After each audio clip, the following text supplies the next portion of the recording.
of the weather, but we are going to start because we have quorum for witnesses and we do have a witness at the table. There were some business items that I wish to discuss, as I indicated. I would like to discuss at the beginning of this meeting. However, given that we do have some delay with members coming by, and we don't have a quorum to make decisions. Actually, I think we now have a quorum to make decisions. Yes, you do. All right. We have a quorum to make decisions. So let me just briefly go through some of the items that I want to just quickly go over so we can get to our witnesses as quickly as possible. And perhaps if we can deal with these issues, our other witnesses may show. Most of the items here we've talked about before, and most of them are simply a matter of course.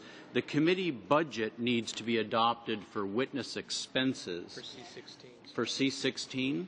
Has that been circulated? I'm circulating. We're going to circulate that right now. So clearly I just want some authority to adopt that budget.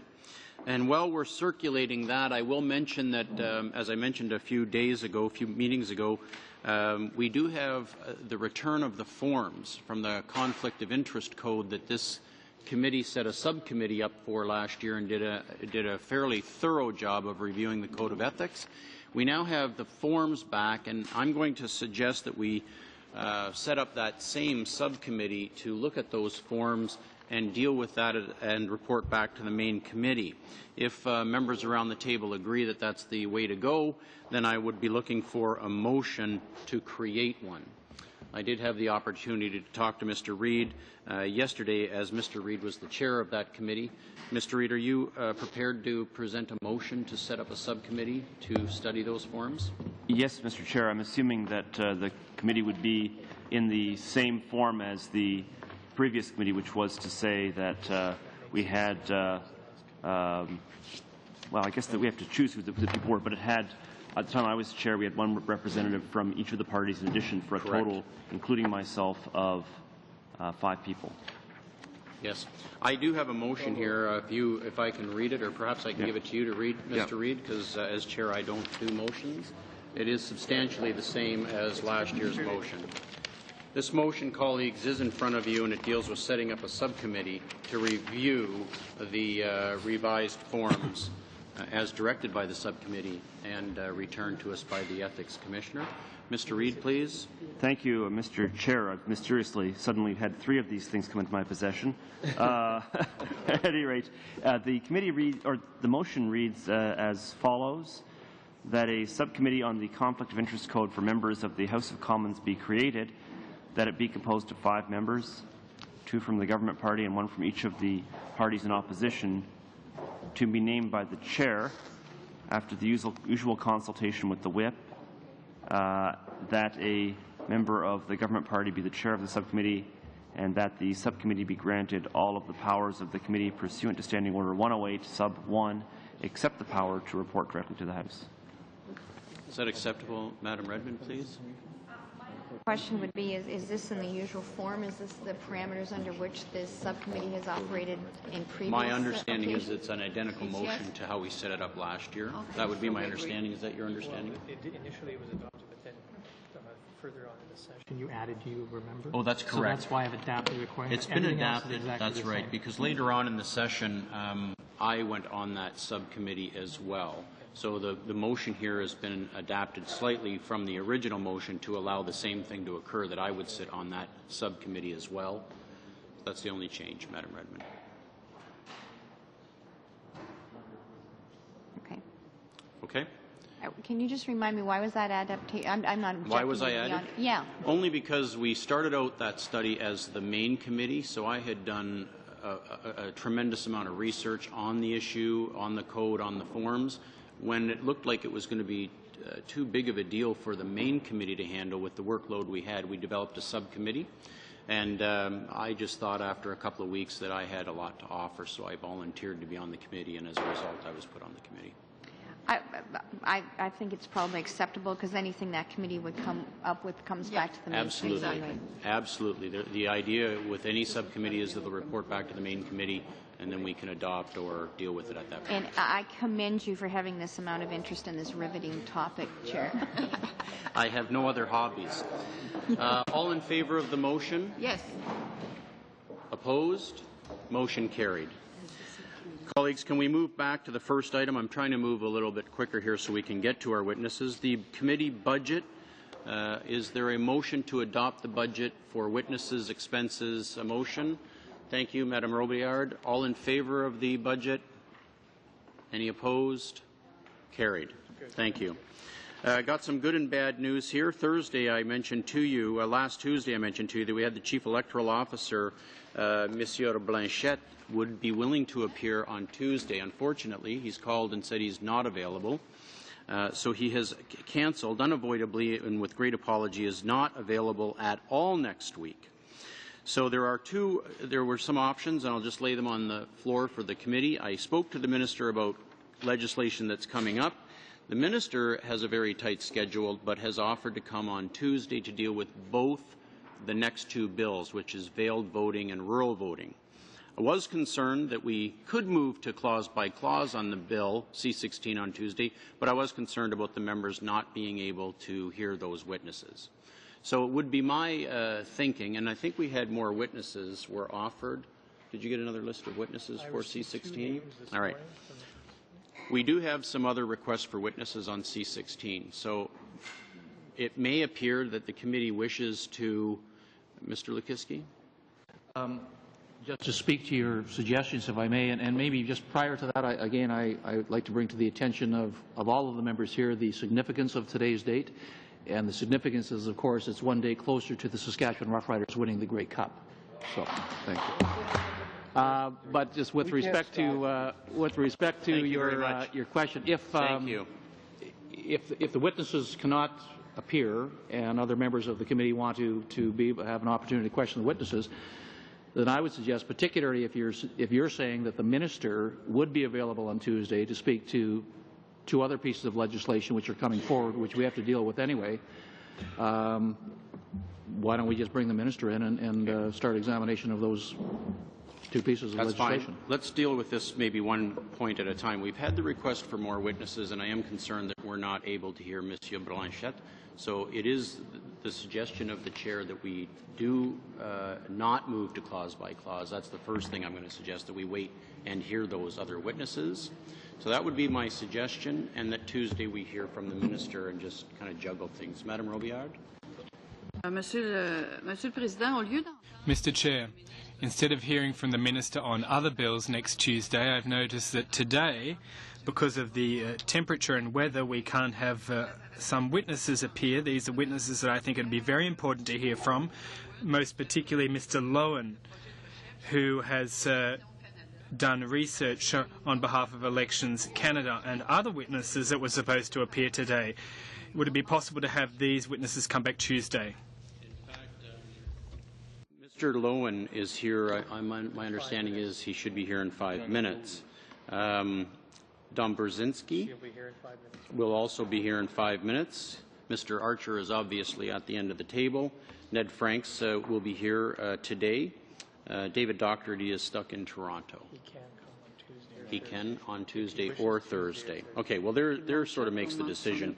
Mr. Docherty can come Tuesday or Thursday. The other witnesses could be invited also for Tuesday or Thursday. The minister is not available on Thursday, so that puts him back to Tuesday. Mr. Angus, and then Madam Picard. Thank you. Well, we certainly believe in the principle we have to hear the witnesses necessary before we do clause by clause. So, I think we're all on the same page in that.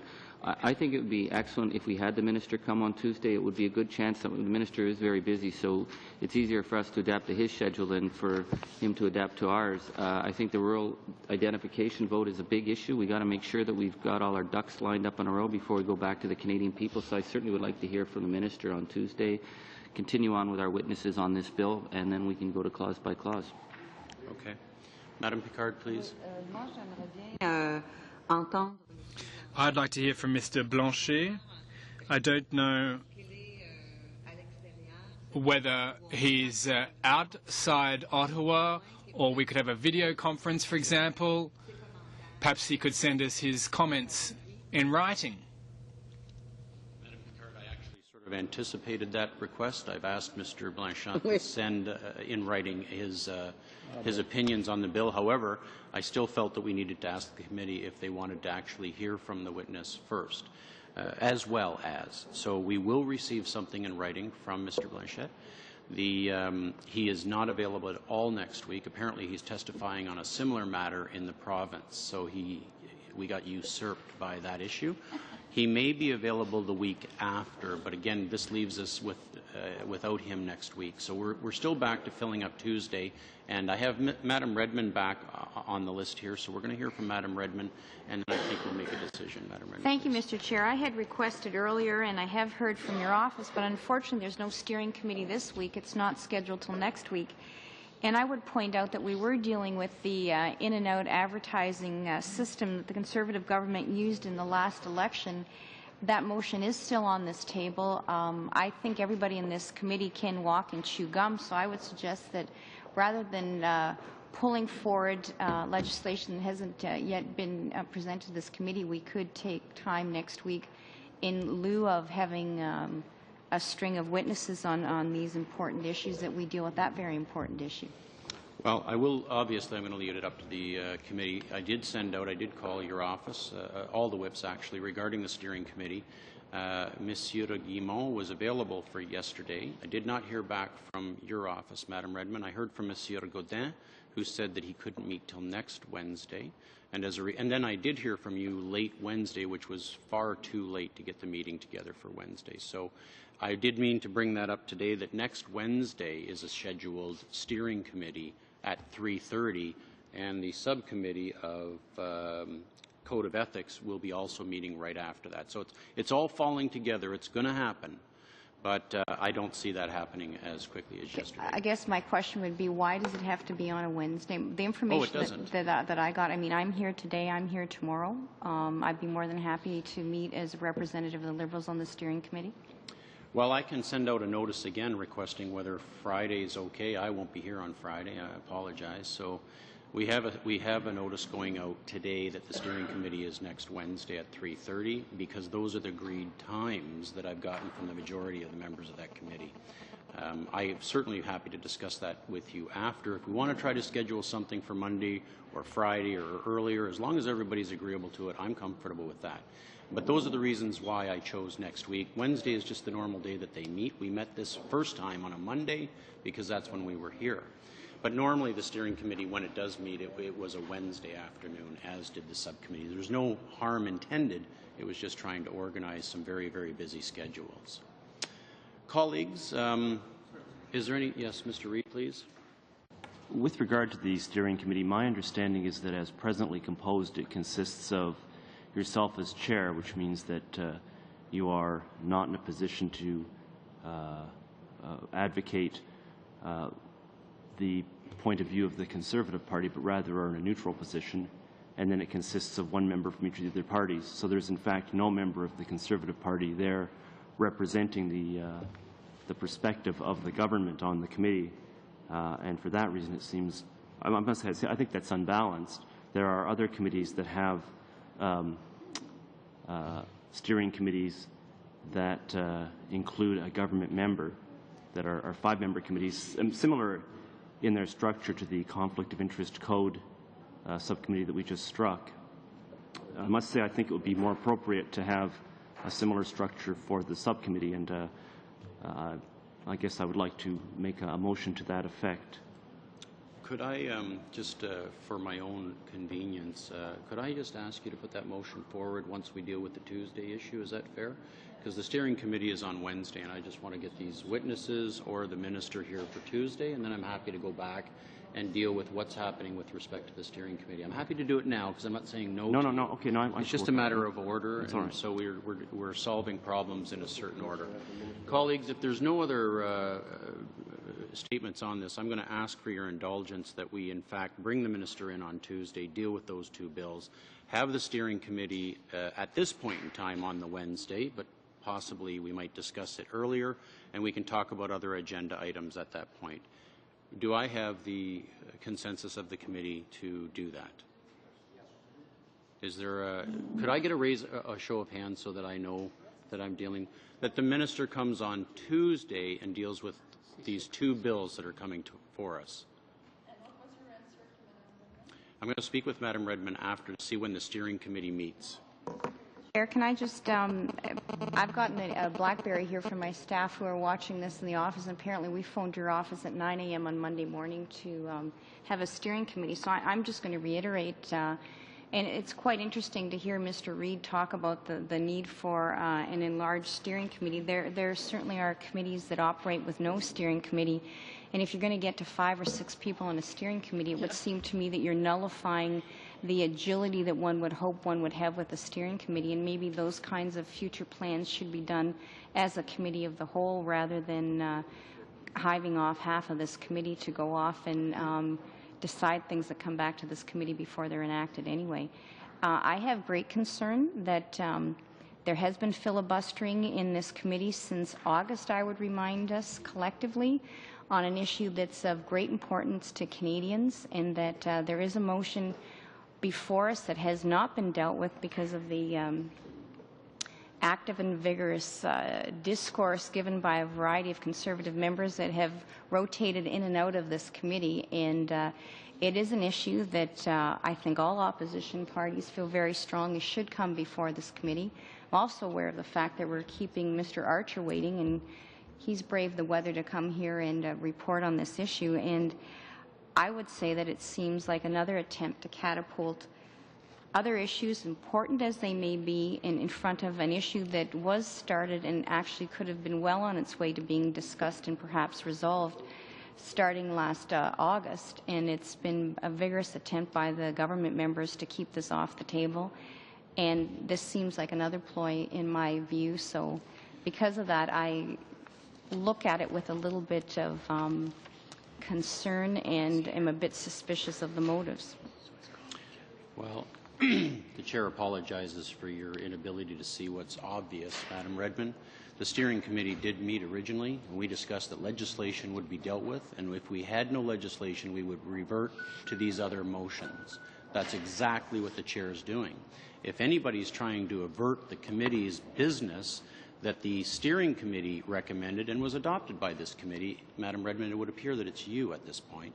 So I'm going to pose the question that we stay with legislation as agreed, and I'm happy to meet with you Monday, Wednesday, Friday, if you like. Your office may have called me on Monday, but we spoke on Tuesday at this meeting regarding a steering committee, and I spoke with you or got hold of your staff. I can show you the email, the pins, and you got back to me with that you were going to check.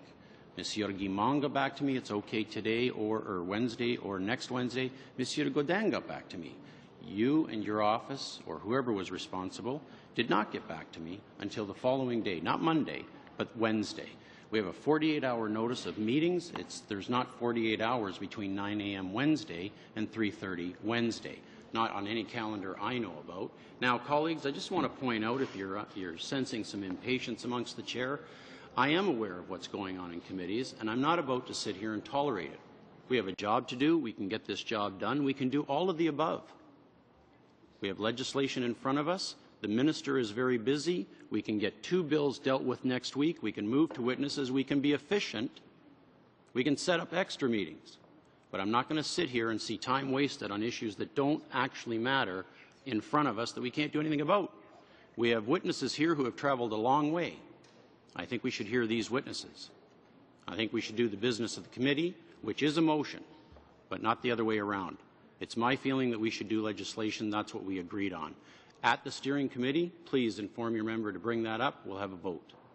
If the steering committee wants to change the direction and the precedent of the House, then this committee will adopt or reject the steering committee's report.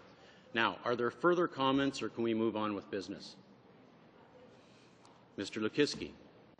And Chair, just a very brief comment regarding the composition of the steering committee, and particularly in response to Madam Redmond's conspiracy theory that there's some attempt on the Conservative members' behalf to hijack that committee. Certainly not. All that Mr. Reid was saying is an issue of fairness. The Chair does not have a vote on that committee, is my understanding, and so therefore the Conservative Party is thusly unrepresented in terms of votes. Now, if Madam Redmond doesn't want to have an additional government member sit on the committee, then I would suggest a compromise. And why not that be that the committee composition remain the same, but Madam Redmond take the chair, and then you would have a vote. That's a good point. I think that's excellent. Again, if we could, if the committee wants to continue this debate, I'm not going to suggest which direction the committee goes in. The committee is the master of its own domain and its direction. I'm just trying to keep things civil and moving forward.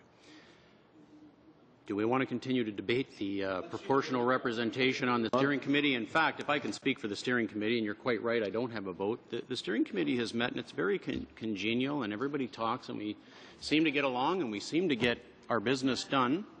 What I would like to do right now is get the committee's permission to invite the minister for Tuesday. Are we ready for the question? Apparently not. Madam Picard, and then Mr. Preston. May I suggest, Mr. Chair, that we hear from our witness? I think it's quite unpleasant for him after having travelled so far. I think that we should hear from our witness, that we should deal with the business at hand and take up our discussion afterwards. Mr. Preston? I'd just like to move that we see the minister on Tuesday and that we see further witnesses to C-16 on Thursday, and that will give the steering committee a chance to meet from then on. So let's move and move along with this. Well, I'm going to just go back to Madam Picard because I sensed a motion there that we just move the agenda around, deal with. We have two witnesses here now, so we can get our witnesses to the table, deal with it, come back to this. So I have the agreement of the committee to leave 15 or 20 minutes at the end of the meeting, regardless of where we are, so we can deal with this motion. All right. All in favor of doing that, please raise your hands. Perfect. Thank you very much, colleagues. We have two witnesses. May I ask you, should we bring these two first? Yes. Before, and ask Mr. Archer perhaps to wait after? I think we can have them all sit at the table at this time. Do you want to do that? I'm wondering if we could ask all the witnesses to sit at the table, please. Please, I invite you now to sit. I know. We did intend on having one group speak for 1 hour and the other group speak for another hour. Members of the committee will probably realize why that is as the witnesses introduce themselves. There is a bit of a separation in the expertise of the witnesses. However, I'm sure that, as Madam Redmond says, we can juggle a couple of stones at the same time. Friends, I appreciate you coming out today. I certainly appreciate the fact that you're here in such foul weather. The committee appreciates the work that you've done in preparation for this meeting today. What I would like to do is offer you a few minutes to introduce yourselves, and then if you have an opening statement, we'll come back to that. So if we could just have you introduce yourself first, and then we'll proceed after. Mr. Archer, could you please? Hi, good morning. My name is Keith Archer. I'm a professor in the Department of Political Science at the University of Calgary, and I'm the Director of Research at the Banff Centre. I am Peter Lowen. I'm a graduate student at the Université de Montréal in the Department of Political Science and a research associate with the Canada Research Chair in Electoral Studies.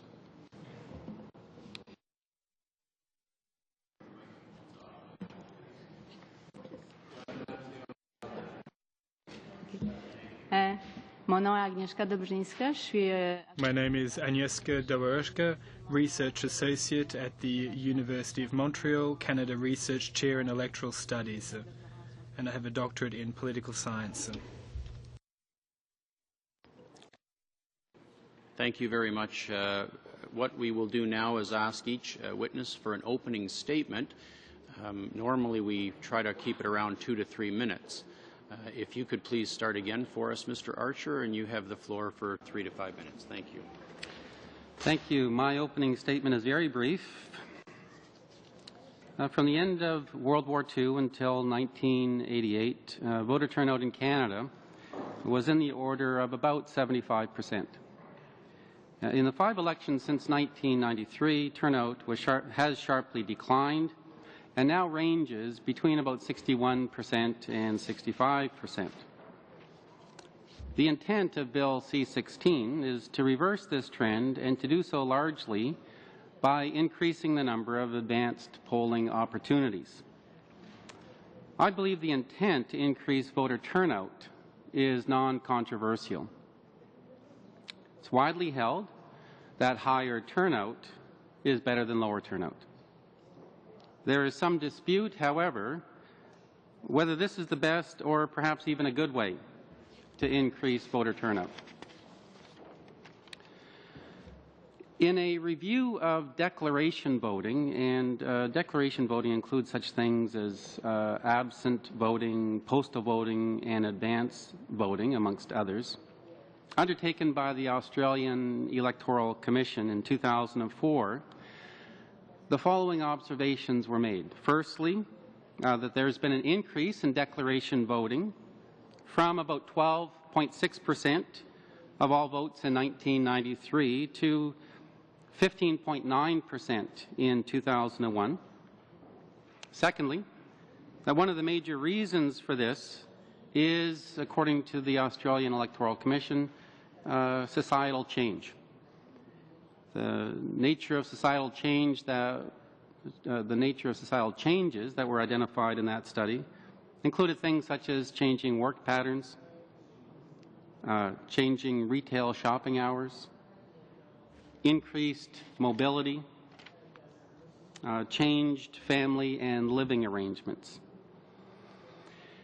And thirdly, that this has led to increases in so-called convenience declaration voting. I think the trends that were experienced in Australia are very similar to trends in Canada. In its report, the Australian Electoral Commission also concluded that declaration voting presents difficulties to electoral administrators.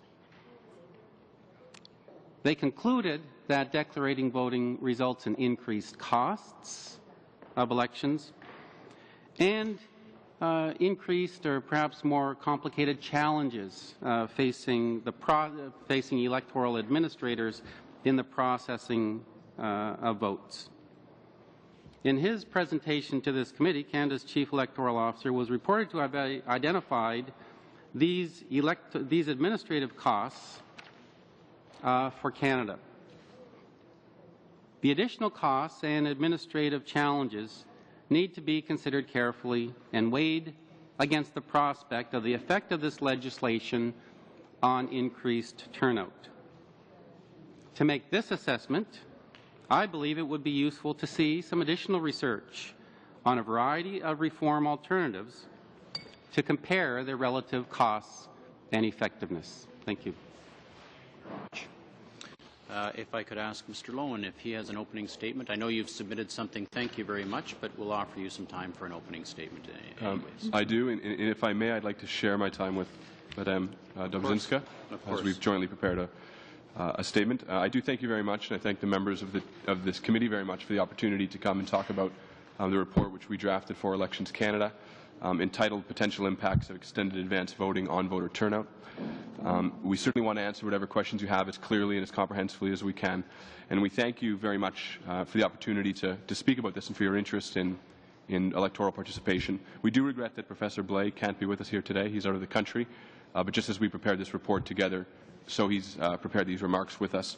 In the short time we have here, we want to provide you with answers to the questions which we think are most prominent in our report and which perhaps are weighing most heavily for you on this legislation. First, what's the cross-national evidence on the effects of increasing convenience for voting on turnout?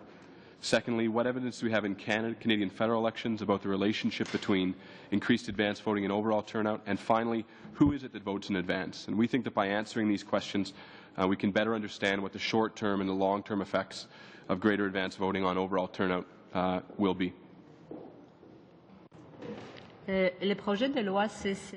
Bill C-16 proposes a number of measures to increase the convenience of voting in Canada.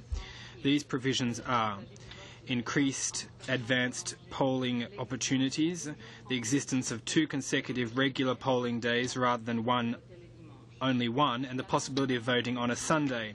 The combination of these 3 measures provided for in Bill C-16 would make Canada's electoral legislation very unique in the world. Only Sweden offers a similar combination of convenience measures to encourage greater voter participation. Another country is Italy, which very recently introduced two consecutive polling days, Saturday and Sunday. However, in Italy, advanced polling is not allowed. In the past, several studies considered whether administrative measures to increase the convenience of voting would have an impact on voter turnout. However, existing empirical research has yielded conflicting results. Certain studies indicate that measures such as increased advanced polling opportunities or the possibility of voting on a holiday can increase voter turnout. Others observed no impact. With regard to the existence of two regular polling days, certain studies report a negative impact, which seemed hard to believe. Although these studies are rigorous, all have their limitations, the most significant being the choice of countries included in the study. That's why we would like to share new empirical evidence based on a cross-national comparative study we conducted, which included all of the parliamentary elections held in every democratic country between 1990 and 2001. Our sample included 151 elections in 61 democratic countries. Our objective was to examine the impact that administrative measures to increase the convenience of voting would have on overall voter turnout, in particular increased advanced polling opportunities, etc. The findings of our analysis indicate that in countries in which electoral legislation facilitates voting by allowing advanced polling, voter turnout is approximately 4 percentage points higher than in countries in which this option is not available. However, the possibility of voting on holidays and the availability of two consecutive regular polling days had no significant statistical impact. We have 3 comments to make. First, as predicted, the 3 measures we examined had a positive impact on voter turnout. However, the correlations were not that strong statistically. Second, the availability of 2 consecutive regular polling days was found in only 6 elections out of our sample, which means it's very difficult to obtain a statistically significant trend. Lastly, our findings suggest that although all of these measures could have a positive impact on voter turnout, the real impact is limited. We addressed 2 more questions, which I shall address for you quite quickly. The first is, does increased advance voting increase overall turnout? And the second is, who is it that takes advantage of the opportunity to advance vote? On the first question, we think the evidence is rather clear. Increased advance voting opportunities give time-pressed individuals more opportunities to vote, and they give parties more opportunities to mobilize voters into these voting opportunities. The American evidence, which we think is the most well-developed, suggests that liberal voting laws, or voting laws which give many opportunities, and multiple opportunities to cast a ballot increase turnout. But there's a caveat. Increasing turnout often depends on an effort by parties to mobilize voters into these opportunities. In other words, increasing voter opportunities alone may not be enough, but it may also require parties encouraging voters to take advantage of these opportunities. So our objective then is to determine whether or not increased advance voting in Canada is in fact increasing overall voter turnout. And when we compare the increase in advance voting in federal constituencies between the 2004 and 2006 federal elections, we find overall turnout increases as well. In concrete terms, we found that for every 10 additional voters who decided to vote in advance in 2006, nearly 6 of those individuals would not have voted otherwise. In terms of the 2006 election, this means that the 1.3 percentage point increase in advance voting resulted in a 0.7 percentage point increase in overall turnout. It's a modest effect, but it is a real one. And we conclude from this that further increasing advance voting opportunities in Canada is likely to increase overall turnout. It's extremely difficult for us to quantify the actual magnitude of the impact, but we are confident in saying we do not imagine the impact being greater than 2 or 3 percentage points. Our final question is who is likely to take advantage of these greater opportunities to vote in advance. To ascertain this, we've considered evidence from the 2006 edition of the Canadian Election Study, which is a long-running survey of thousands of Canadians during each federal election. And through a statistical model, we locate the factors which differentiate those who vote in advance from those who do not. To wit, older citizens are more likely to vote in advance than younger citizens. Those interested in politics are more likely to vote in advance than those who are not interested. And those who identify with a political party and or have been contacted by political parties are more likely to vote in advance. We think these findings suggest two things. First, increased advance voting opportunities are likely to do little to close the turnout gap between the young and the old. Indeed, while also increasing overall participation, it will likely widen the gap in turnout between the young and the old. Second, political parties will play an important role in determining whether extended voting opportunities lead to a significant increase in voter turnout. If the proposed changes are enacted, much of their effect will likely depend on whether parties can contact voters, inform them of these opportunities, and encourage them to take advantage of them. We thank the committee very much for its attention to this report and questions of participation more generally, and we look forward to questions. Thank you very much.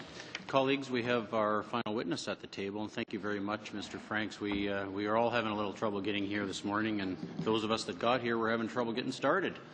So I will offer you the floor to introduce yourself, please, and if you have an opening statement, please feel free to go right into that. Thank you, Mr. Mr. Chairman. I could have got here earlier, but I went to see a former student of mine, Peter Milliken, and had a coffee with him before coming, so my excuses for being late and apologies. But I have some comments, and I'll simply read them. I hope you have them in French too, I'm not sure. But the objective of Bill C-16 to increase voter participation by increasing the number of advanced polling days is a useful and, in my view, uncontroversial reform. The percentage of Canadians taking advantage of advanced polling opportunities has risen from 5.4% in the 1997 general election to 10.5% in 2006. The use of advanced polling is likely to increase. The only potentially controversial issue I find in the bill is the proposal to have all polling stations open on the last day of advanced polling, the Sunday before elections. This risks creating two polling days with equal opportunities for voter participation, one on the formal day of the election, the second on the previous day. It is for this committee to decide if this is truly the wish and intent of Parliament and advise the House on that. I estimate that increasing the number of advanced polling days from 3 to 5 will at best improve overall voter participation by 1 or 2%. This is worthwhile. It will add to the cost of elections, but the entire cost of Parliament and its agents, including Elections Canada, is only a fraction of 1% of the overall budget of the Government of Canada and is a small price to pay for democracy. The importance of the democratic processes, representation in Parliament, and public participation through voting and communicating with Parliament and parliamentarians far outweighs their costs. However, an increase of 1 or 2% will not resolve the problem of voter apathy.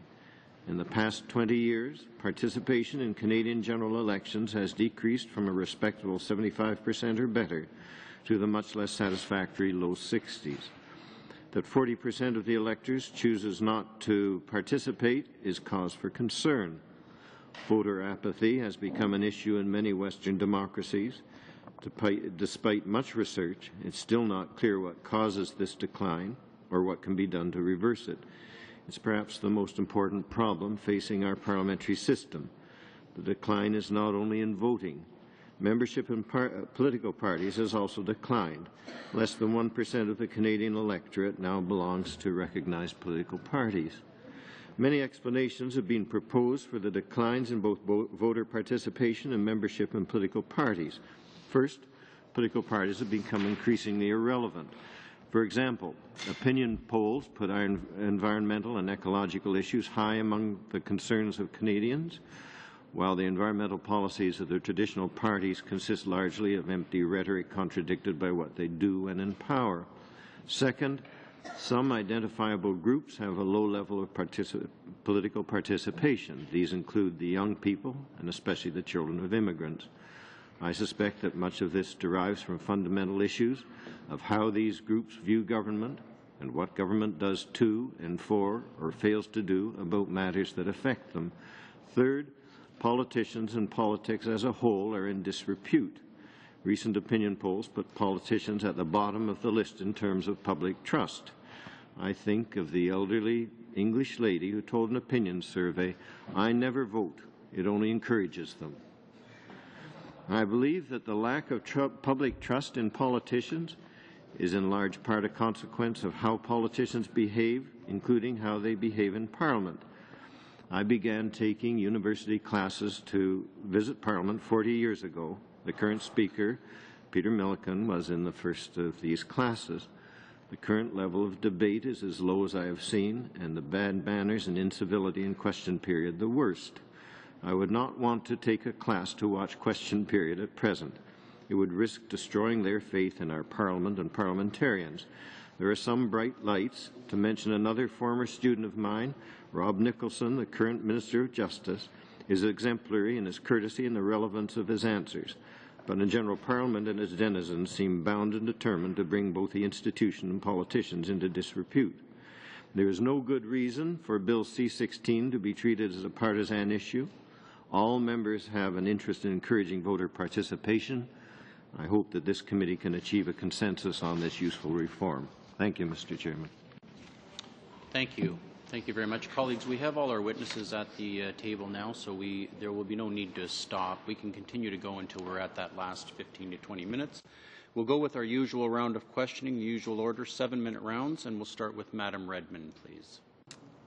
Thank you, Mr. Chair, and I want to thank all the witnesses for coming, and I guess I can't help but react to Professor Franks in saying that I really don't think that this has been a partisan issue, and I would tell you that I think that some of the widely held presumptions people have made have been dispelled by some of our witnesses. I found it very interesting.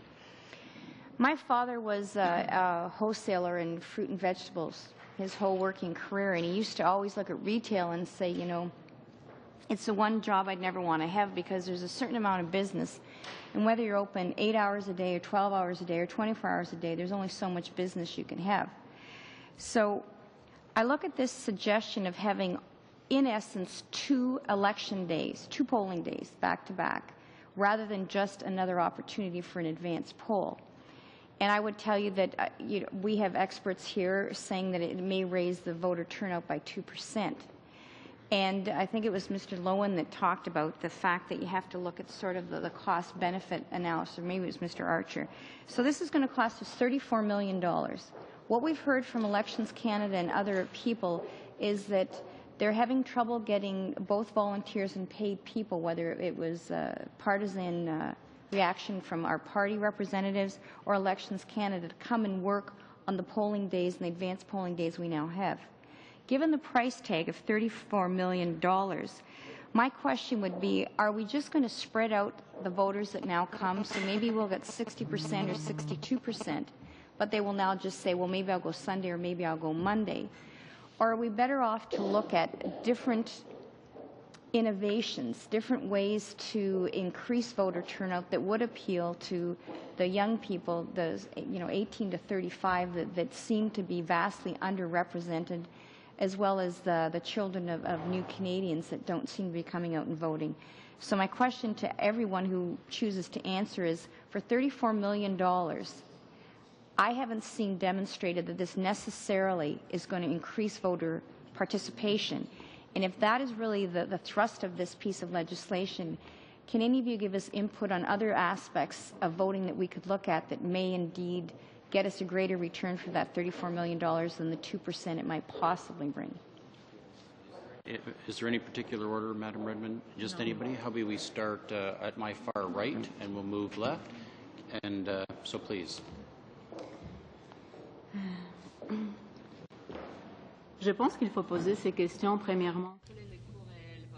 I think we have to look at the cost factor. If you think of $34 million in net costs,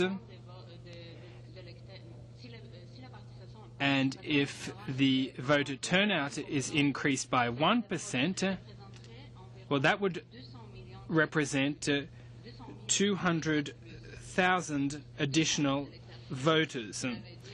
Now, that means it would cost us about $150 per additional vote. Is that worth it? I don't think the onus is on us to make that decision. It's on you. Are there any other solutions to attract our youth? That is one consideration. There indeed are. Would that cost more? Would it cost less? That's another question. So I think that you have to look at all sides of the issue and ask the question, would such a measure costing $150 per additional vote, would it be worth it? I'd like to say as well that it's clear to us from our research that that it's not just the case that people who vote on election day vote in advance because it's more convenient and it's only a movement back and forth of regular voters. Rather, what advance voting has done in Canada, at least in 2006, is it gave people who were at the margin, that is people who probably found voting inconvenient on the day of voting, who may have worked in retail or had other reasons to not vote, it gave them an opportunity to vote. So when we say that 6 in 10 voters who voted in advance would not have voted otherwise, we feel this quite strongly. The overall impact, we think, probably does ceiling out at 2 or 3%, but we should like to say there are a couple other factors to take into consideration. The first is that voting is habitual. That is, that when people vote for the first time, it predicts very strongly that they will vote throughout their life. When people don't vote in the first 1 or 2 opportunities they have to vote, that gels into a pattern very, very quickly. So the knock-on effect of increasing voter turnout by 2 or 3 points can be higher in elections later on. I should like to say finally that I think politicians and certainly political scientists around the world scratch their head at what can be done to bring more youth into the voting process generally, what can be done to close this widening and quite massive gap between young people and older people.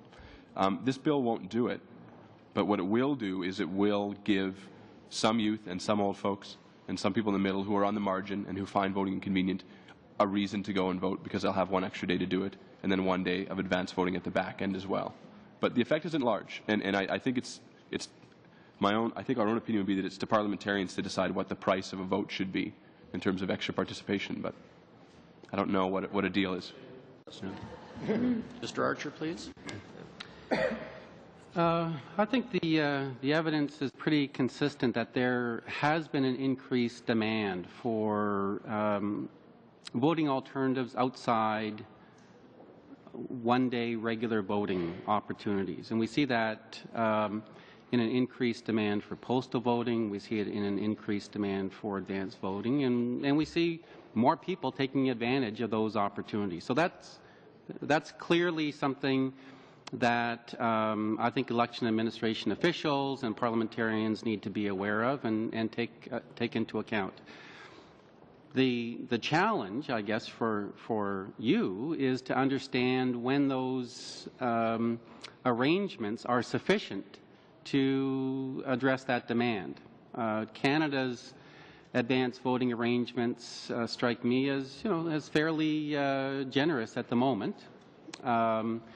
And larger numbers of Canadians are taking advantage of those opportunities. Will larger numbers continue to take advantage if that is extended out even further? I don't think we know the answer to that. I think we're all speculating a bit. I'm not surprised at the estimates that people have been bringing forward that the growth would likely be in the order of 1 or 2%. 1 or 2% increase in voter turnout at a cost of $34 million sure strikes many people as a lot of money. So I can understand the second thoughts that people are having given the cost projections that Elections Canada provided. More generally, is this a good way to address declining voter turnout? I think that was part of the question. And in answer to that, it's important to recognize that most of the research that's been done over the last, 15 years or so has suggested that the group that has been most likely to see their voter participation drop off in the last generation has been young people. And so this administrative change is not designed for that group. Are there ways of addressing declining youth voter turnout? I think so. I think there are lessons that we can learn from other democracies. I mean, one of the major innovations that I've been struck by, again, is taken from the Australian context, in which the Australian Electoral Commission has introduced a so-called provisional voter register. And what a provisional voter register allows people to do is register to vote at 16 or 17 years of age. And that change has introduced the idea of voter registration at a time when people are still in high schools. Introducing that kind of innovation in which civic education and voter registration information can be addressed at a time where there's a very high participation rate in social studies classes strikes me as something worth considering as well. Thank you. We're a little over on this round, but I think we're going to continue. Mr. Franks, please. Thank you, Mr. Chairman. I'll just be very brief on it. I consider it worthwhile to spend that money. I would not be the one to tell 200,000 Canadians who take voting seriously enough to go to an advanced poll that we don't consider their votes worth $150. I mean, the marginal cost in something like this is always higher than the average, and I think that it's an effort of saying that Parliament cares about the people who find difficulty on voting on polling day and try and make voting a more positive, convenient experience. Thank you very much. We'll go to Mr. Lukiski, 7 minutes, please. Thank you very much, Chair, and thank you all for coming out today on a very stormy day in Ottawa. I'm going to try and, I guess, capsulize what I've heard, and please correct me if I'm wrong, and then put things into context if I can, based on your comments. Basically, what I've been hearing is that you're saying even though there are some conflicting reports, and there are many studies that are out there, generally speaking, I think it would be safe to say that there's a consensus amongst you, perhaps not unanimity, but there's a consensus amongst you that voter participation, voting would increase if, you know, the elements of C-16 were passed.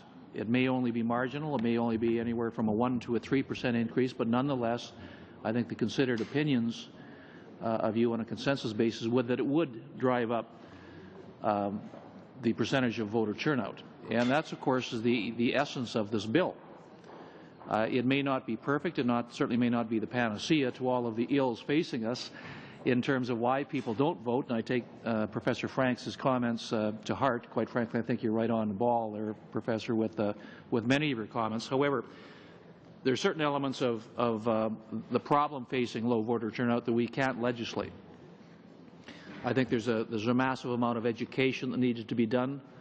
I think there's also, it's incumbent upon ourselves, as Professor Franks pointed out, to ensure that the image that we're portraying as parliamentarians is such that people perhaps want to become more politically engaged because they feel that being represented professionally and properly. But again, I think it's necessary for this committee just to focus in on this bill. This bill is suggesting that if we enact the legislative provisions, that we will increase voter turnout. And again, the cost factor is something that, yes, you're quite right, we will have to determine, but I wholeheartedly agree with Professor Franks that at what price democracy? And I certainly don't want to be able to get into a debate at any time with Canadians who feel that they have not been given proper opportunity to cast a ballot, to say, well, you know, we would have done it, but it's going to cost $150 if you do it. So I think that we can all safely agree that this will achieve the desired purpose, and that is to increase voter turnout. This bill does not try and suggest it's going to increase it by 10% or 20% or more. And I think that one of the important elements of what I've heard today is what Mr. Lowen has said, is that the tendencies of people to vote on a continuing basis is established very early. And I think that there could be a multiplier effect here. If, in fact, your research is correct, and the more I think about it, the more I believe that you are correct, if we can increase, for example, on the first election, a 1 or 2 or 3% voter increase, and we see that a lot of that is amongst younger people, then I think with subsequent elections we can see that percentage of people casting ballots continue to rise. And it may be, if we do an analysis 10 years from now or 20 years from now, we'll see that the continuing upward trend of people who want to go out to vote. So, I mean, those are obviously I support this bill, but I just want to make sure that I get some comments from some of you. I'm not misrepresenting what you've said, that there is a bit of a consensus amongst you that we will probably see voter turnout increase if this bill is passed, the amount at which we really can't safely predict, but there will be an increase of voting. Is that, would you concur with that?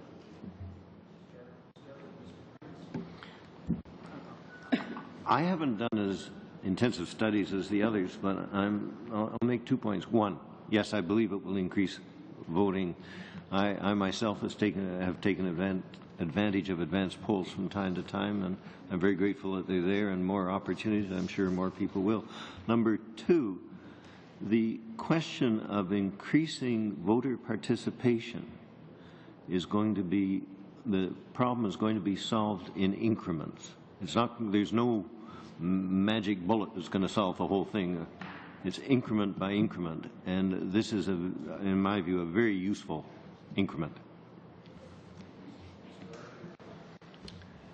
Yes, again, the trend suggests that an increasing number of Canadians are taking advantage of opportunities to vote outside the regular polling day. I expect those trends will continue, and I would expect that initiatives that make it easier for people to exercise voting outside regular voting day will lead to increased participation. And again, the percentages that have been bantered around here, 1 or 2%, seem to me probably the right order of magnitude. Mr. Lowen, please. I shall not disagree with myself from earlier. Just the one caveat I would make is that the trend is still downwards among young people, those aged sort of 18 to 34. So we ought not to expect this bill to turn around their participation, but to stem the decline, if you will. So to sort of to make that decline of participation less steep from election to election. But that itself is of great benefit. So. Madame Duplinsky. Juste pour appuyer le propos de Peter. I'd just like to back up what Peter said. If you look at Sweden, for example, Sweden is a pioneer country, a trailblazer, which has all these different voting opportunities that have been in place for a long time. And over the long term, voter turnout is more or less the same. Even though voting is not mandatory, there's sort of a culture that has been created around this. There is something in the Scandinavian countries now which favours voting. Now, despite this political culture in Sweden, there is a decline, like elsewhere in the world, especially elsewhere in the Western world. Now, if there is a decline in voter turnout, it's because young people are voting much less often than their parents did. And as Peter said, we can't guarantee that this measure will make youth turn out in greater numbers, but overall, over the long term, it will increase voter turnout in general. Monsieur Paquette, 7 minutes. Oui. D'abord, en vous entendant. Thank you very much for your presentations. I particularly appreciated your very interesting study and your comments. And you're a little tough on parliamentarians, but everyone has the right to their opinion. Now, you gave me one particular example that I'd like to quote, but first I'd like to observe that there is some level of diversity in your opinions. However, you do agree there is a consensus that having an additional voting day won't be a silver bullet to increasing voter turnout. There are other solutions that we need to stem the tide of a lessening voter turnout. And in the past 2 elections in Quebec and in Ontario, the early voting, advanced polling turnout was very high, which higher than in previous elections. And in both cases, it was exactly the same voter turnout in 2006 as it was in 2003 rather. So, how should I put this?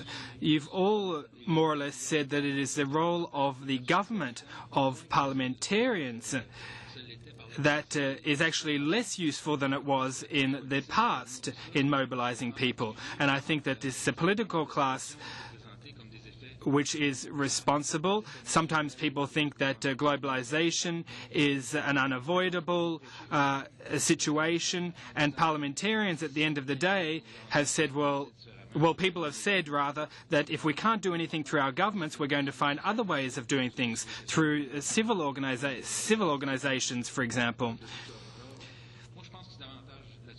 So I think that perhaps we should focus more on those aspects. You spoke about the political culture as well, but what I did like in your report, I didn't necessarily like the outcomes, but in page 20 of your study, the initial results indicate that it is not likely that the measures will bridge the gap between the young and the old, because it is seniors that are going to be more likely to take advantage of these measures. So that is why I wonder why we would spend $34 million.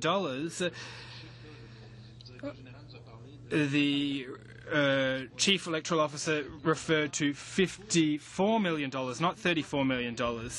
Now, this would give our seniors an opportunity to vote more. They vote by mail, can vote by mail, for example, as part of advance polling. There are 3 days of advance polling, so perhaps we're just going to be helping seniors when they're the ones who are already going to be more likely that they will vote. So perhaps we should focus our efforts more on other ways of doing things that might target youth. And I think that Mr. Kinski said earlier that people who start voting at a young age will usually continue to vote. Now, here's an idea. I don't know if you have any other ideas to get youth hooked on voting, but for example, in seniors' homes, for example, there are polling stations which are set up, which makes it obviously more convenient for them to vote. Now, perhaps we could envisage the same sort of thing for our youth. We could call on the CEO to have polling stations set up in our universities and in our high schools.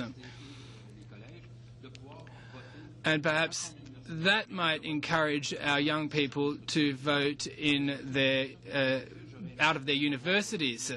And, of course, their vote would apply to their own particular ridings, wherever they may be. So that's my idea, and an idea that other people have raised. Do you have any other ideas to get our youth engaged? So my question, of course, is addressed to all four of you. I don't think you should make a distinction between getting more seniors to vote as being better than getting more youth to vote. Every citizen is equal. And I think that what you have to do is just... Oui, mais la question, c'est qu'on vient de dire... Yes, but that's not my question. I agree with you, but if someone votes at a young age, they're more likely to vote throughout their entire life. And that's why I'm particularly concerned about our young people. Now, if a person votes at 18 years of age, he or she will probably vote at the next election, and that will become a responsibility, a civic responsibility. So I think that we should focus on these people. That doesn't mean we're overlooking seniors. It doesn't mean that seniors' votes are less important than our young voters. Let me offer you a different thought on this. I understand. If I were to express the concerns that lead to non-participation amongst the students I've dealt with, who are a very, very elite group in Canada, I would say the environment is one, and that they don't see the government doing what they think should happen. And another one, when this I recognize as a very contentious issue, that 60 to 80% of my students have indulged over the years in the recreational use of prohibited drugs. And it doesn't make them feel any allegiance to the system to have something that they consider an innocent pastime treated as a criminal offense. And in putting it another way, 60 to 80% of my students over the years have been criminals. They just haven't got caught or punished. And what I'm saying on that is that that leads to an alienation from the system, for better or for worse. And I'm not going to offer any solutions. I'm just saying it's that kind of thing that, to my mind, creates this problem. And that's just an example, because there are many other things that do it. Thank you. Are there any other witnesses wish to answer? Mr. Archer, please. Yeah, two brief comments. The first is I've not had an opportunity to read the paper from that was written by the colleagues from the University of Montreal, But I'm not sure that the finding was that seniors were the ones who were more likely to take advantage of this as much as older people. And so if there's a positive correlation with age, that suggests that it could be the middle age group as well. Maybe there would be a clarification. On the question of are there things that can be done to encourage young people to participate? Absolutely. We have more than one problem with low voter turnout, and there can be a variety of policy responses to address a variety of problems. Mr. Long? Just say quite quickly that our finding is that as people get older, through the whole course of their life, they're more likely to take advantage of opportunities to vote in advance. That emphatically, though, does not mean that young people won't do it. It only means that they'll take advantage of those opportunities at a lower rate than older folks will, which will increase the gap between the young and the old, but it will increase youth participation at the same time. It's just that participation of older folks increases faster. And I should just say that I don't think we would say the legislation is a silver bullet at all. If you want to solve the problem of youth voter turnout, you need to find out why young people around the Western world feel a distinctly lower sense of duty than every generation before them. This is the single greatest explanator of youth voting decline. It's just a lack of a sense of duty, and that voting is something that one ought to do. And that's a tough thing to solve. Thank you. No, I'm sorry, Monsieur Paquet. Mr. Angus, please. We have diverted a significant route off the bill of today, but I think it's an interesting discussion. When I was a wee lad in the Catholic school system, the bishops always made sure that we had all our sacraments done before we got out of grade 8, because they figured if we were left on our own, we would never do it. And that was considered a no-brainer for maintaining the flock size. And yet we have in high school today, and I would disagree with a lot of how we talk about young people. I go into the high schools all the time. I find I get better questions from them, more interested questions. We do this whole get out the vote in high school. And yet they can't vote because they don't vote till they're 18. Many of our students leave Northern Ontario and go to university. At that point, they're not enumerated. They go to university, say at the University of Ottawa, Carleton, or someplace else. They don't know anybody in the electoral system here. If they went to vote, they wouldn't have the proper ID to vote, so they don't vote. And so we have that disconnect. It starts right there. And I know a number of students who tell me that's what the issue is, and now we have our legislation before us and one of our other bills that will make sure they don't vote unless they can really prove who they are, because we're really trying to get tough on voting. We have a disconnect, and I would suggest that we should be looking at the voting age. Every time I go into school, kids say, do you think the voting age should be lowered? At first I didn't agree. Now I'm saying 17. Excuse me. Let them vote. Let them have that first participation in high school when everyone's there. Mr. Angus, I apologize for interrupting. I don't mind when the witnesses sort of deviate from the subject matter, but if we're done with the questionings on this bill, perhaps I know we're... Excuse me, Mr. Chair. Yes, I'm happy to let you go, but I'm just trying to maybe Yes, if we could but get... that's what I'm going to get back to. Okay, perfect. Thank you. Because, and to focus this in, Mr. Archer, you mentioned that there's 15% in Australia now using declaration voting. I would think that that's probably very similar to what we're seeing across Canada because, again, there's youth moving, but workers moving. We've seen transient neighborhoods. What we're trying to do with this bill is to increase voter opportunities. But we are also not dealing with the bigger issue that there is no coherent pattern of universal enumeration to make sure that people in these neighborhoods are on our lists, to make sure that young people who do move are met with by officials, their names are registered so that they are in that process to vote. It is a bit of a haphazard system. From your experience in looking in Australia, do you think the problem of people moving and not being on the list is part of the overall decline in voting that we're seeing?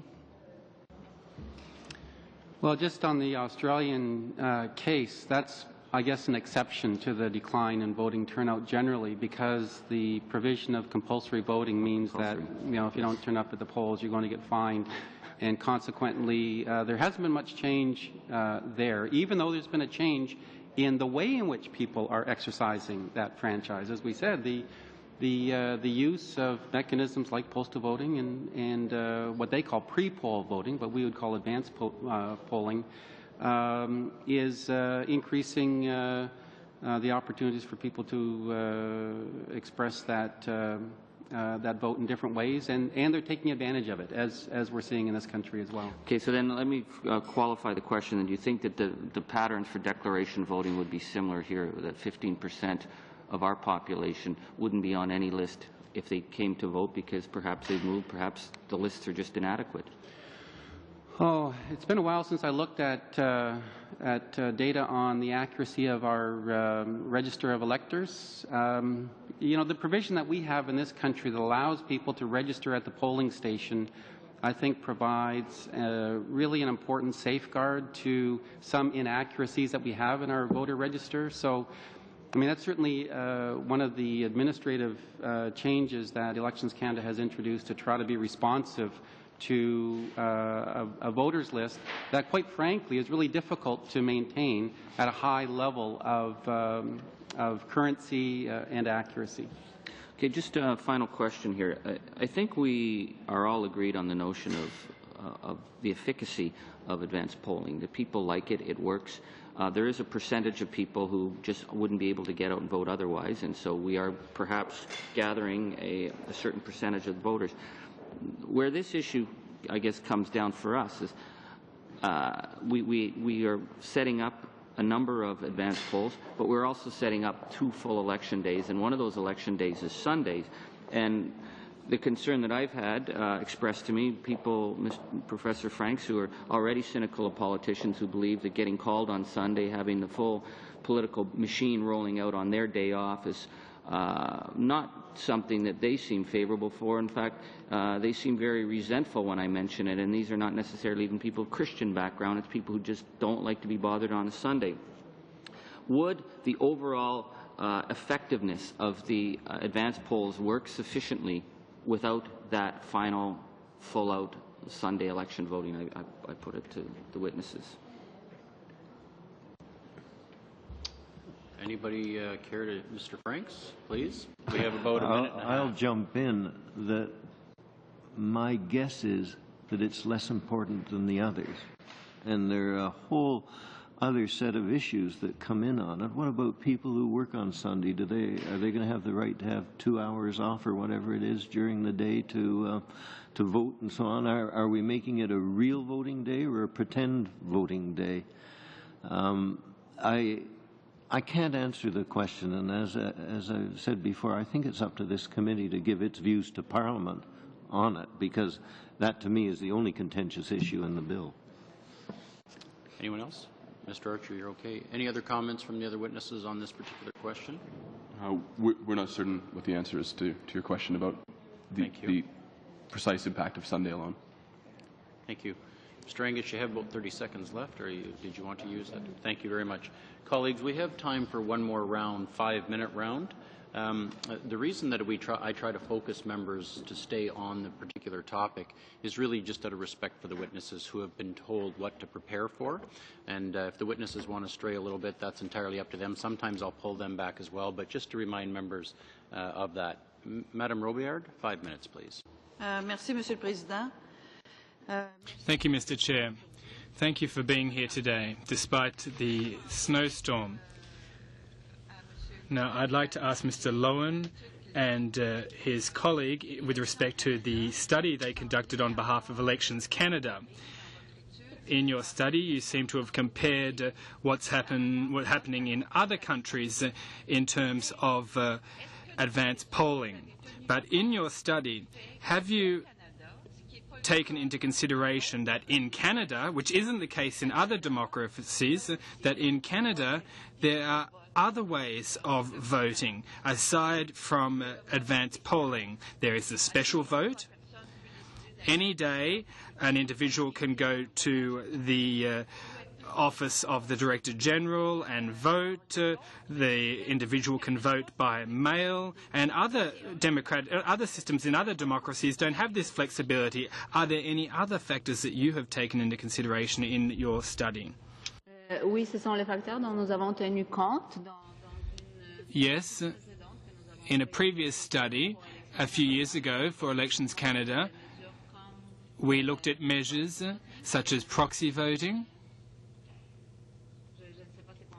I don't know what you call it in French. Proxy voting is vote par procuration in French.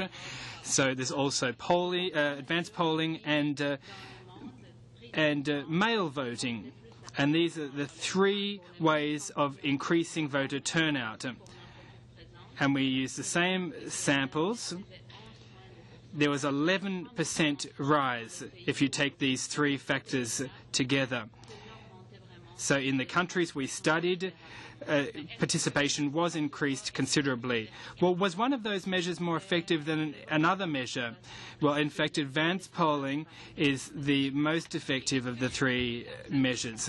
Now, when you answered my colleague, Mr. Angus, did I understand correctly that you didn't look at the whole Sunday factor? Well, it might be a public holiday or a Sunday, and unfortunately this measure doesn't have any significant impact on voter turnout. And in most previous research, there is consensus that there is no effect. I have another question for Mr. Archer. Mr. Archer, you concluded your presentation by saying that there are perhaps other studies are required in order to determine the positive impacts of the measures under C16 with respect to the cost. So a cost-benefit analysis. Could you elaborate on your thoughts, and what sort of studies are you referring to exactly? Yeah, well, that's a good question. And I've not spent a lot of time thinking about what that would look like, but I think if one were to imagine what kind of study would be useful, one example would be to put in place a situation in which the proposed change, let's say we're looking at advanced polling on the Sunday prior to the election and the Sunday prior to that, to put in place that change in selected constituencies on a trial basis, and actually measure the impact that would have on voter turnout in those constituencies relative to constituencies overall. I mean, really design a research study around the election event itself, and be in a position to get a better estimate of the impact of that change. Another could be introduce an initiative to, rock the vote, for example, which is an increasingly widely used phenomenon by election administration authorities to sponsor music events that are designed to encourage young people to come to those events, and then to use those events as opportunities to increase political awareness and look at the effectiveness of participation at an event like that with the cost of the event. Thank you. Thank you very much. Mr. Reid, please. 5 minutes. Thank you, Mr. Chair. Thank you to all of our guests for being here. I've got one general comment to make, and then I've got two questions to put out. The first is that I certainly agree with the comment that was made by a number of the witnesses, perhaps by all of you, that there is value in looking, in addition to what's being considered today, at other actions that might have the effect of boosting voter turnout. A couple of my own favorites are the idea of greater enumeration by Elections Canada, particularly in areas with high levels of transience. Areas populated by students come to mind as an obvious one.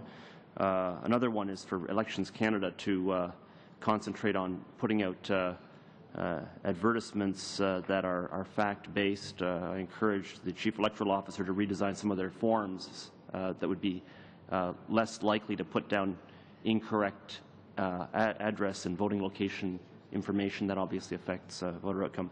And I thought, Professor Archer, your comments regarding Australia were interesting, and I'll be interested in finding out more. As a former resident of Australia myself, I find a lot of what they do down there with regard to elections very interesting. That being said, I turn now to the questions. The first one is, I think I could say fairly accurately, we're dealing with a calculus as to where the cutoff is, where it stops being worthwhile in a democracy to spend more money in order to get out more votes. And we could probably all agree in this committee that if it cost $1 million to get an additional vote, it wouldn't be worth pursuing it. On the other hand, if it cost, say $1, it would be worthwhile. And I would go so far as to say that I suspect if it was $10, we could all agree.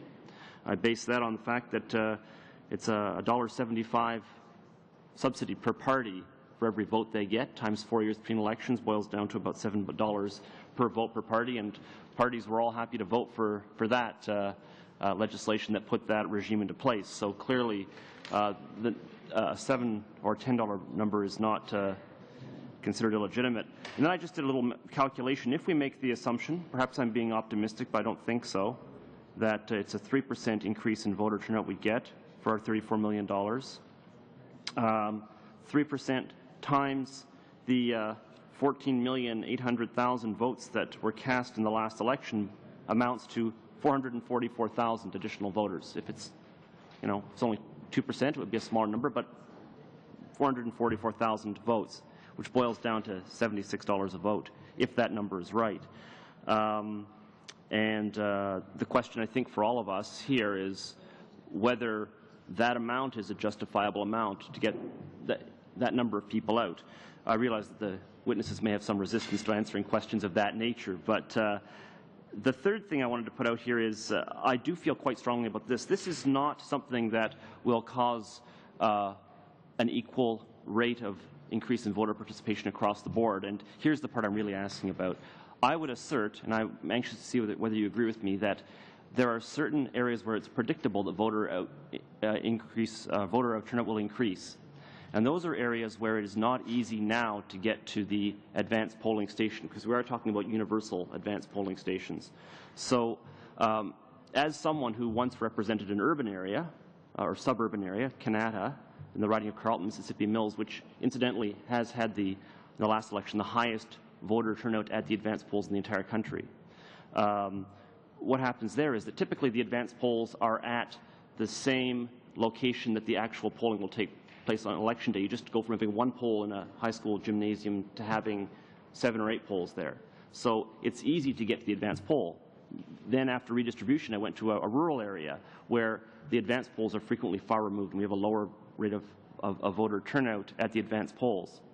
And I noticed when I look at the overall numbers for the last election, the lowest areas in the entire country for voter turnout, overall turnout, are in Nunavut and the Northwest Territories, which are remote areas where there frequently are simply no advanced polls in practice, because it's in a remote community. You can't have a grouping of polls together. So effectively, you lose that ability to vote in advance. Mr. Reid.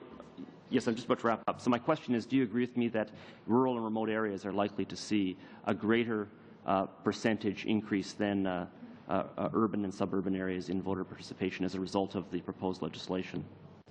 We could just get a yes or no on that. That'd be great. Thank you. Please, Mr. Lowen.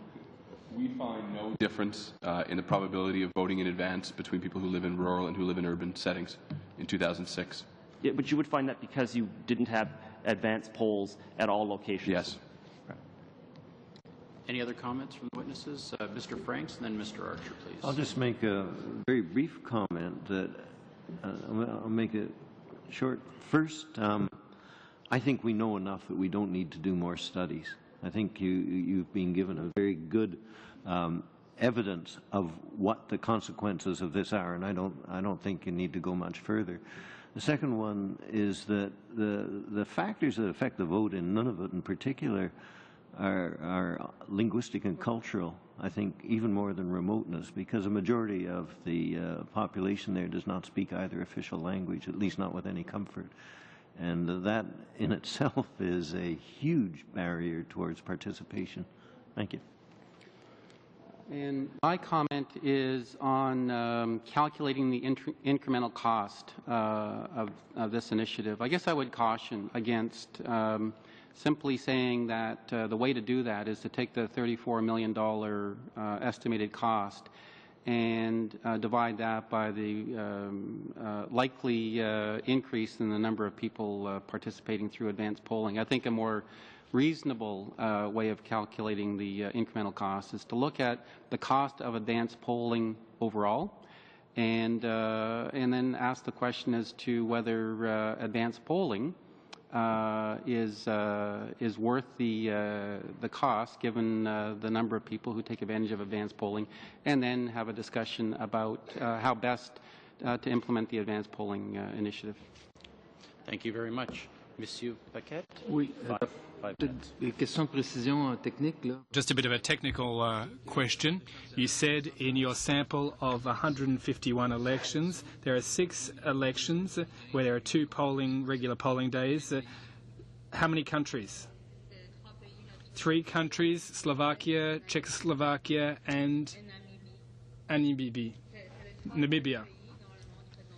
These are the only 3 countries that have consecutive voting days. There's also Zimbabwe, which isn't democratic. And also in 2005, another country was added, but wasn't part of our sample. Now, coming back to the discussion on youth, I read in your document that you gave us this morning that extending voting opportunities by increasing advanced polling will not bridge the gap between the seniors and youth or more older people's and young people's voter turnout.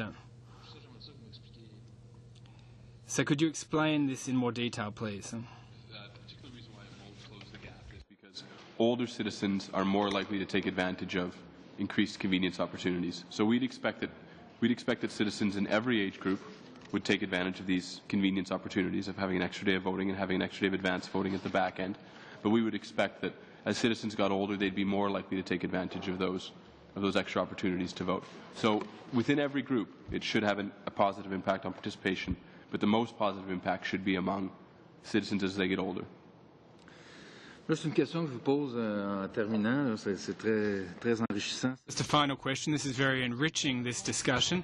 Now, basically, the problem with having 2 polling days, we're talking about 2 regular polling days consecutively, even though the rules wouldn't be the same for both. Wouldn't it be better to have an additional advanced polling day like we have currently? We have 3, we could add a 4th. We have one Friday, Saturday, Sunday.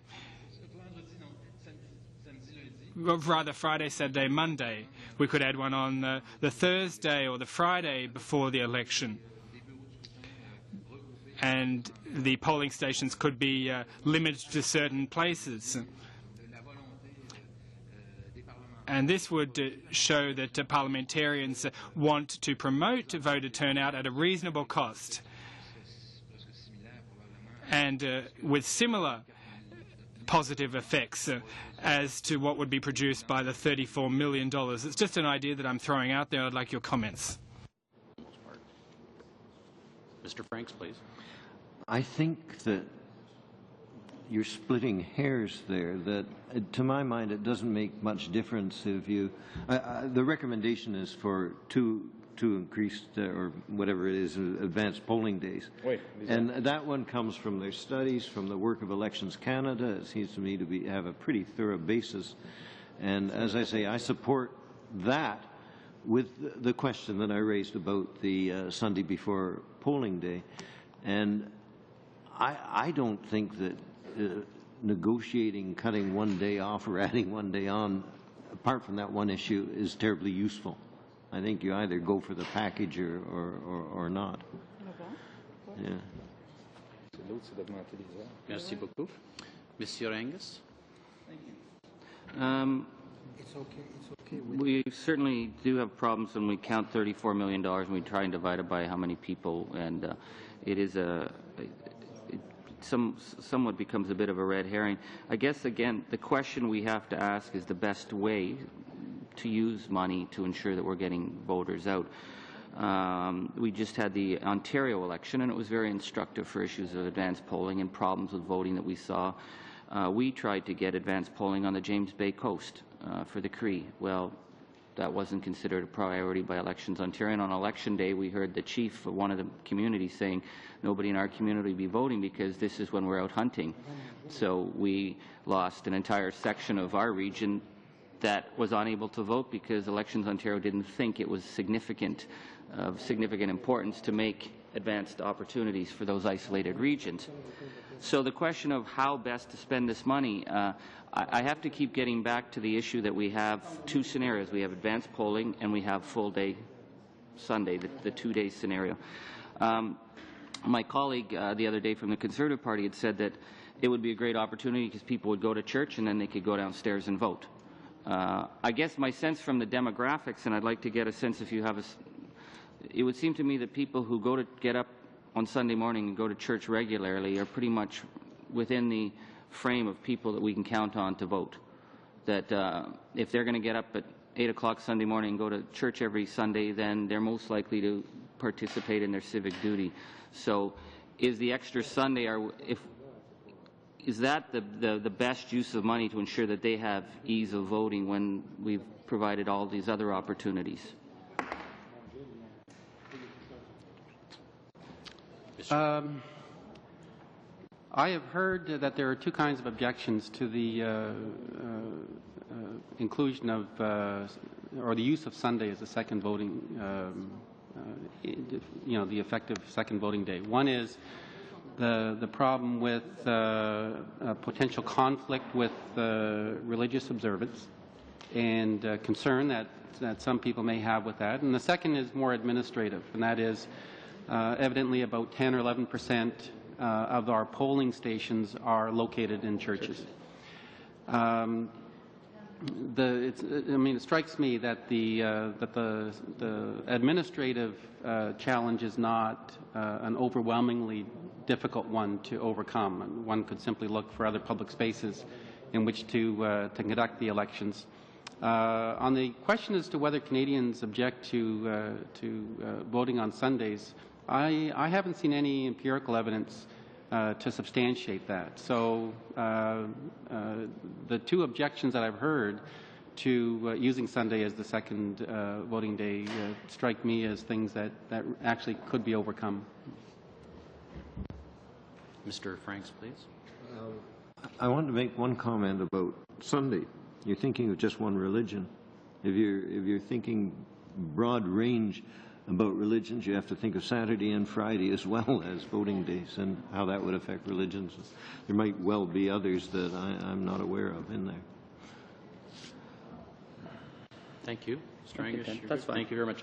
Colleagues, that finished the round which I had suggested, but we do have witnesses here. I think if there's any other short comments, we can do that. Mr. Lukiski, I was pretending not to see him, but I'm going to ask him for a brief comment, very brief. Yeah, and then Madam Redmond. Thank you, Chair. Just to clarify my remarks for Charlie's benefit, what I've heard from people in my riding is that Sunday would work for them because they could vote as a family unit, but primarily because under this bill, the auspices of this bill, they would be able to vote in their hometown at the regular polling station, as opposed to traveling an hour and a half to an advanced polling station. So that's where they thought the benefit would be, not just because it was Sunday, but because the regular polling stations would be open on that Sunday and it would be a convenience for them. Madam Redmond, please. Thank you. Just 2 points, too. And I would like to clarify that I was in no way trying to put a price tag on democracy, but saying if we're going to spend $34 million, what's the best result for that investment? Do any of you know if studies have been done if we were to suggest a Saturday? I know that I think there's some provinces and certainly some countries where they vote on a Saturday. Was Saturday ever looked at? It may be a way to deal with some of the comments we heard from religious groups who objected to having the polling stations in their place of worship on the day that they actually worship.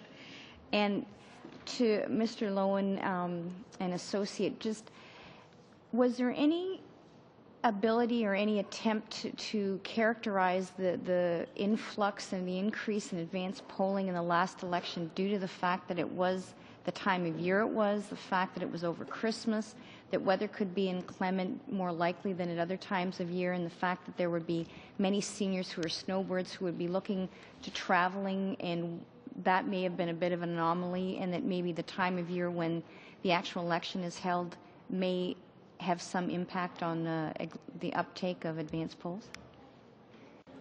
I think that's a reasonable inference, that the fact that weather was bad and the fact that people travel over that period could lead to the increase in advance voting.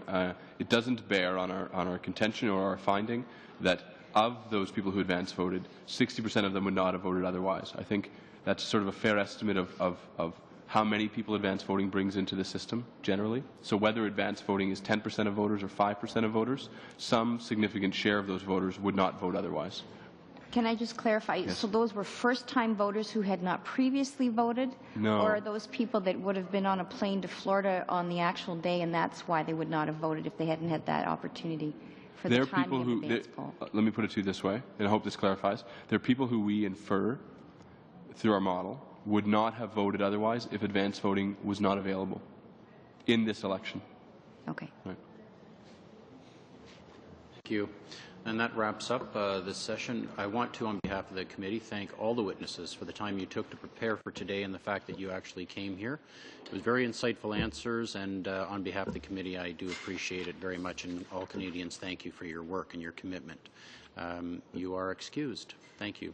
Colleagues, we are going to take the last few minutes. There is a meeting in this room right after us, so we do have to hurry. I will mention that there have been discussions take place, and I think we've solved the steering committee issue in that we've agreed to meet on Monday at 11 o'clock in room 112 North.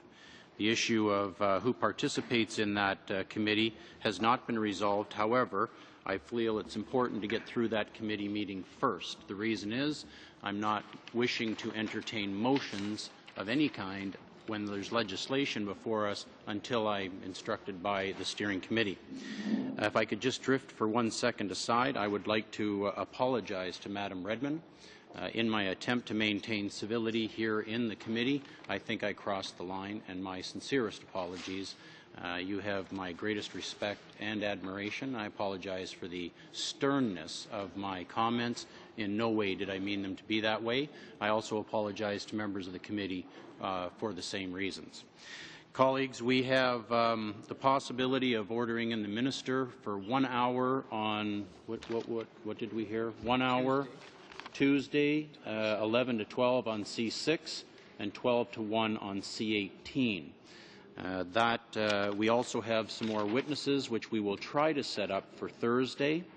There are, in fact, it looks like we're going to have another 4 witnesses on this particular issue for Thursday. I want to also, perhaps I should ask if that's acceptable at this stage of the game to the committee members. Thank you, colleagues. I appreciate that very much. We'll go ahead with that plan. I want to just remind again that Monsieur Méran has invited committee members to attend his office for a basic meet and greet and to see the facilities.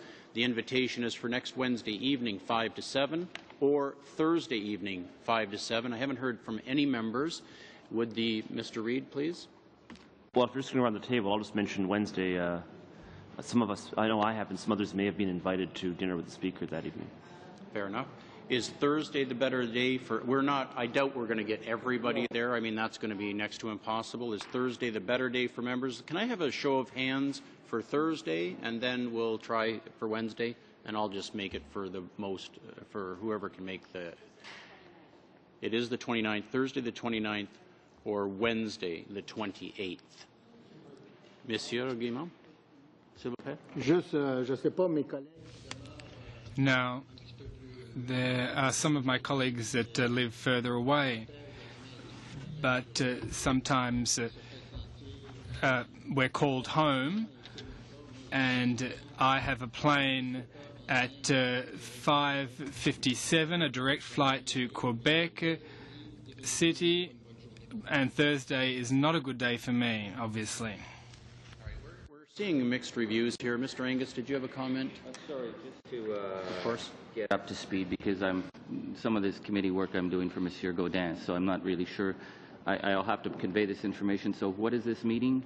It's really very, very informal. Okay. Monsieur Méran is the new CEO, Chief Electoral Officer, and he has extended an invitation for the committee members to simply go to the elections office and have a look around, meet and greet kind of affair. Madam Redmond, please. I don't know if you want to do a show of hands, Gary, but I could do Thursday. I can't do Wednesday, but I don't know if you want to offer both dates and see what people... How many people think they could make Wednesday? I've got 4. How many people can make Thursday? I have 2. So we're going to inform Monsieur Méran that it's Wednesday.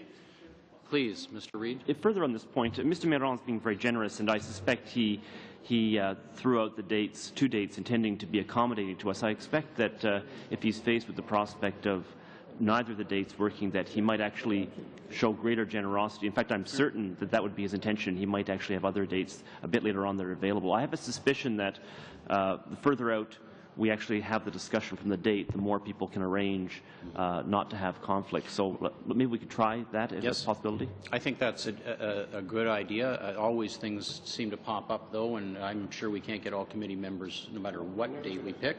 But I will mention that to him, and you're quite right. I'm sure he will extend the offer. Perhaps he'll even agree to do the option for the other members as well at another date. I'll entertain both with Monsieur Méran. I'll mention it to the committee by way of a notice. Finally, the last thing I want to mention to members is the Ethics Commissioner has also requested, if you remember, showing up at the end of a meeting for 15 minutes, 20 minutes, again, as a very informal way of meeting. We have a new Ethics Commissioner, and she would like to present herself to the committee just at the end of a meeting. If no one disagrees, I'm going to offer next Thursday after the panel of witnesses that we will hear. We are inviting 4. My guess is we could get 4, more likely we'll have 3. So if it's okay with the committee, it seems fair that we invite her for the Thursday for the final 15, 20 minutes of that meeting. Are there any objections to that? Mr. Preston? No objections, please?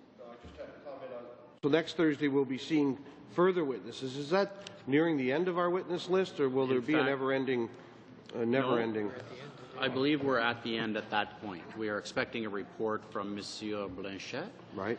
But other than that, this is the end of the witness list, so I'm hoping we can wrap up our study of this bill Thursday. We can consider clause by clause following Thursday's meeting, but again, we'll leave that up. Not that I'm trying to deny. I understand. Certainly would have anybody we have. I'm just wondering if there's more coming on a list, or is that I hear more coming. If there are any other witnesses, we're very lenient. We want to make sure we do this job well. Just get them to us, hopefully no later than 4 o'clock today, but I don't suspect we have any other witnesses. So we're good for the Ethics Commissioner on that Thursday. Everybody's okay with that. Thank you, colleagues, very much. That certainly cleans... Please, Mr. Reid, I'm sorry. At the beginning of the committee meeting, I had put forward a motion to change the composition of... Yes. Oh, yes. Change the composition of the steering committee. You'll understand why I want to raise it now. There would be no further meetings of this group until after the steering committee meets. So could we now move to consideration of that? I'm going to ask that I'm going to say no. The meeting is about to end, and just like other motions where we have legislation before us, I'm going to wait and have this discussion with the steering committee whether we're going to stop studying legislation to consider motions. So if with all due respect, given that we only have 4 minutes left in this meeting, I am going to take into consideration 2 things. One, we all agreed that we would do legislation before motions. I respect the motion. The motion's on the table, but I am going to set it aside until we receive further direction from steering committee. Well, if I might, Mr. Chairman, perhaps I will not get a chance to speak to the members of the steering committee prior to their consideration of it, and I simply want to make the following observation, which I think is germane, and it's this. I'll allow that.